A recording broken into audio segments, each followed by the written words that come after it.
Hello everybody and welcome back to the Nurburgring. Today's race is a bit of a special one because it's the last race that I'm going to do on my sim rig for a couple of months. Now, this might actually come out at a time where I'm about to go home for a bit because of the way these videos are spaced out. So maybe in real life at the moment, I'm back to sim racing, but at the time of recording and the time of me doing this race, it's going to be the last race for a couple of months just because I'm going to uni, not going to have my sim rig, and I can't really race on controller on GT7 that well, online at least. It's fine, single player and all that. But today we're racing in the Nurburgring. It's only going to be a lap, so a quick little sprint for about 8 minutes or so. But the bad thing here is that I don't have enough time to actually set a qualifying lap. I've got time for one race and one race only, and the build-up time is less than a lap. So I'm basically just getting my eye in a little bit, not actually racing for a quali time, and then we're going to see if we're going to make up any positions from what will assumedly be, last place, but we shall see. We're in the Porsche 911 GT3, which I've really been enjoying driving over the last couple of races. It's just quite a stable car, and as you can see, it's still got the normal livery on it. I need to customize it. This car's done me quite well over the last couple of weeks, but we're in 15th, so not very at the back at 16th, but there are about 5 or 6 people who haven't set a time, which is good for us because there's going to be a bunch of different paces mixed in the back, and maybe there'll be some incidents we can capitalize on during the race. But before we get into this, only 25% you're actually subbed to the channel, so please feel free to do so. I keep saying that, but honestly it hasn't really changed over the last year exponentially. More people watch, but less people sub, or people do sub, but it still stays at about 25%, so if you feel like adding yourself to that percentage, feel free. And thanks to our patrons, our members who are all on screen right now. Okay, let's kick things off after practice into the race itself. And again, we're starting P15 or P14, sorry, on the grid.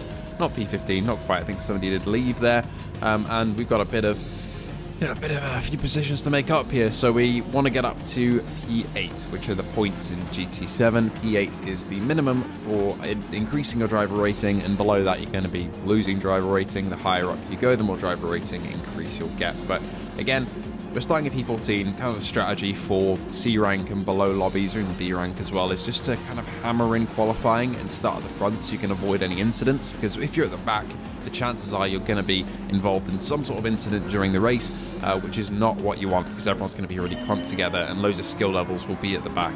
But we're at the back not really by choice, but by the only necessity and option there could be. So lights out and away we go, and we're going to jump into the first straight here. We're on the 100-meter board, we start braking. I'm going to send it down the inside a little bit. A couple of people have some contact there on the left, and now we're up into P10 immediately. So that is, 4 positions right off the start. But let's see if we can keep this pace at all. We're on the GP layout, obviously, right now. I believe it is shorter than the normal GP layout, so we hang a left here, where usually, I believe you hang a right, or you go a little bit further and then left. So it's a little bit of a different layout than I'm used to. Which was kind of why I went into quali. Even though I couldn't complete a lap, I wanted some practice. But we're following along here up in P9. Another position gain there, following the green Porsche ahead. We get a good exit there, but can't really capitalize on it. There's no space, and I don't really want to go and smash into the back of the car in front, of course. But that is the P8 that we want right in front of us here. So we're going to turn lefts up here. I don't really put the power down fast enough there, which is completely on me, but luckily we've got a bit of a buffer in terms of time to the cars behind, but I still want to stay in the tow of the cars ahead when it comes to the straight. So left turn here, on the power in second, blinding sun through the front of the windshield there, and now we're coming on to one of the more straight sections with a bit of a technical finish at the end of this one. So full power now, foot flat all the way, and then we're going to get to the chicane, and you want to take it hot but not too hot. So brake after the 50-meter board, and I'm a bit too hot there, as you can see. I managed to avoid the bollard, but those guys in front of me did it a lot better than I did. I unfortunately messed that one up, so I only had one chance to practice it really, but there's contact with the green 911, and we're up into 7th place, that is, as we kind of merged together with another driver there, now up into 6th. So this driver ahead, we're now chasing for 5th. This is fantastic. There's been an incident, and we just got to kind of keep our concentration a bit. Unfortunately, a bit of an incident happens here. This yellow, I believe, is it a 911, I want to say, just kind of slows. There's no penalty zone there, so they weren't taking a penalty, and unfortunately I get one, and this is awful. So I'm down into P11. So what happened there was, essentially there's a gap on the left. I was going a lot faster. In real life on the Nurburgring, you'll get out of the way if you're a slower car, or you have a right to fight, but you shouldn't really cause incidents like that. So yeah, I saw that gap on the left, went for it as I was going much, much faster. I couldn't brake in time. There's nothing I could do. And unfortunately, they just pulled over to the left. Didn't think to look if there was a car coming and sent me into the wall.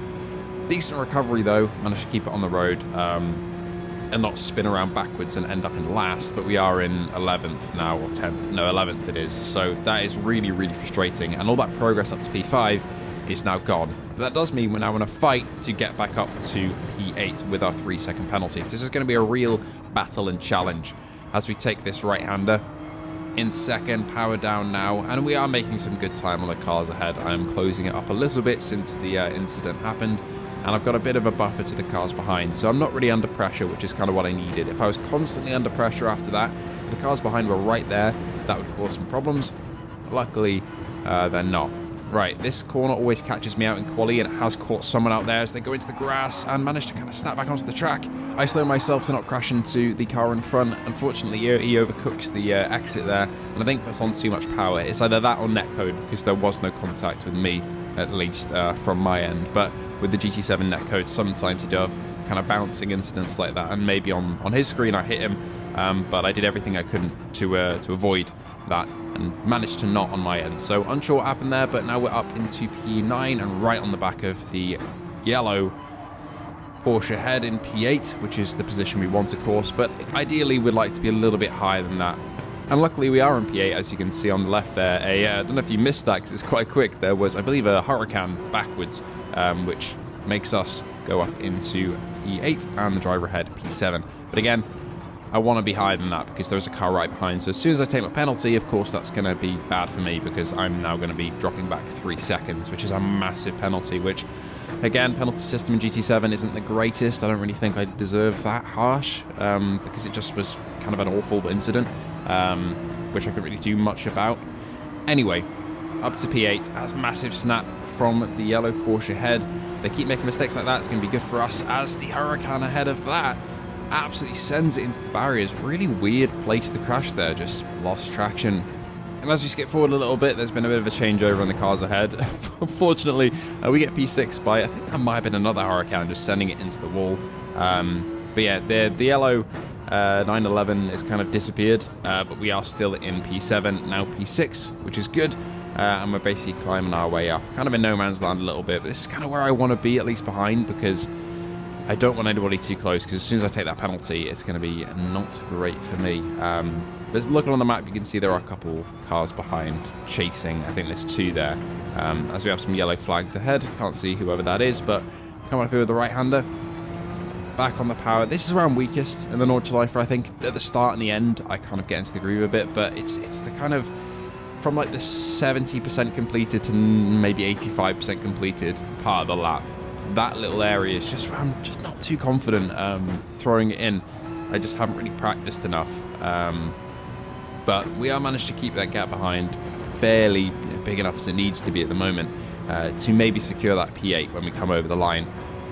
Yeah, absolutely terrifying flying through the the Nurburgring. If you've done it on GT7 Online, yeah, it can be a real stomach turner in VR because you're being absolutely thrown around. But again, yeah, we still have that 3-second penalty, and now I can see the cars behind in my rear view because, again, it's that bit of the track that I'm just not that confident at. But these two are also coming together a little bit behind as I go into carousel there, and another car is in the barriers up to P5. That's exactly what I need. More positions, the better. A lot of people are really throwing themselves into the barrier and died during this race, unfortunately.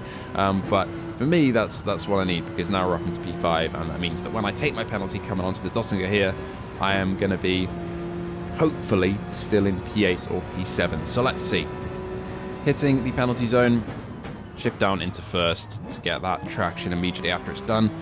And luckily we're in P6, but there's a car behind, gaining very quickly. So it's looking to be maybe P7, P8 for me, because I think there are 2 right by each other possibly. Yeah, they go round the sides. Cleanly done by them, and we're down into P8. If the penalty zone was a bit further back, maybe I could have made up that time and gotten in the tow and kind of flown with them a little bit and made up a bit more time as they're punching a hole in the air. But as it stands, looks like it's going to be a P8 as we come to the final few corners here. Down into second, first, and picking up the power. I have a good corner there, to be fair. The exit's a little bit scrappy, but the entry was good. And unfortunately, yeah, that's going to be a P8 and not a P5 that it could have been without that incident at the start, but sometimes you just can't really do too much about that. Unfortunately, that means my safety rating has gone down from perfect to slightly less than perfect, but again, I don't really know if there's anything I really could have done about that. That one corner, as we look back here, like, you're meant to brake not really as early as they did, and they were already going slowly because the car in front of me overtook them easily, so I don't know whether they were just really cautious. As you can see, they slam on the brakes a little bit, and then they full brake here, which you don't really need to do that early into the corner. You can slow yourself down and take the momentum through, and that's what I expected them to do. You got to be predictable on track, which I'm not always. Sometimes I mess up like that, but unfortunately it ended up with that crash. But yeah, overall, not too unhappy with the performance in that race as my final one before I go away to uni again, away from my sim rig. Would have liked maybe the P5 that was possible there without the penalty. But that's just how it goes sometimes, especially at the Nordschleife with not much space. Thank you all so much for joining me today. It's been a real pleasure, and I hope to see you all in the next one.